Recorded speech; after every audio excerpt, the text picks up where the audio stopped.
Hey, I've talked about Saudi Arabia many, many times. Saudi Arabia is one of the closest allies of the United States.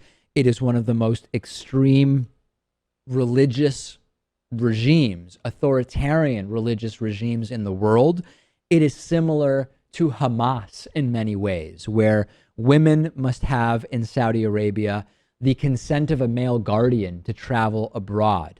They often need permission to work or study. A woman must have permission from her father, brother, or other male relative.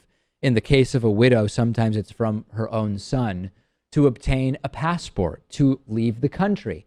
Many workplaces and universities demand that a woman have a guardian's consent just to be employed at the university or to have to be a student at the university, although that's not legally required. If you rent an apartment or you want to get treatment at the hospital, you often are also required to have your male guardian's permission. Well, there are at least some women in Saudi Arabia who want to change this. 14,000 Saudi women, at least 14,000 Saudi women, have signed a petition calling for an end to the male guardianship system. This is good news. I unfortunately don't know whether anything will really change. Number one, will the government listen to a petition from 14,000 women? I don't know. I'm skeptical about that. But number two, as we've talked about with the burqa, there are very, very conspicuous, loud, boisterous advocates of the male guardianship system in Saudi Arabia that are women. And we've said, sometimes you hear, well, the women want the burqa. Well, they want it because they actually have really considered in a serious manner what the burqa represents and what it means and the implications of it, or they want it because from the time they were born, they were raised in a society where the burqa is described, it is associated with morals and ethics and the right social order. So I have significant doubts that this is really going to achieve anything. I think it is fantastic that even 14,000 women were willing to sign this petition, because we know that political activism in Saudi Arabia is very, very often punished. This is by no means a foreign concept to the United States, this idea that there are some women who say, no, actually the male guardianship system is good.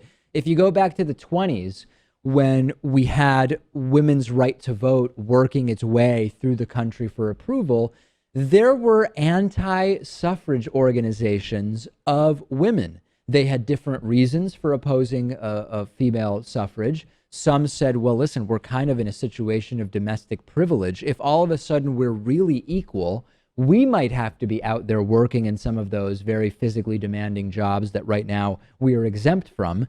That is a very popular argument that I've heard from some men's rights activists. But the point that I'm trying to make is you will very often have, when you are trying to move away from the status quo, a group of individuals that from the outside we would see and say, well, why wouldn't women want the right to vote?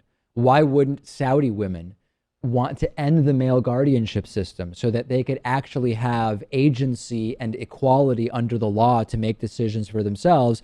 It's nothing new. It even existed here in the United States during the 1920s, during the women's suffrage movement.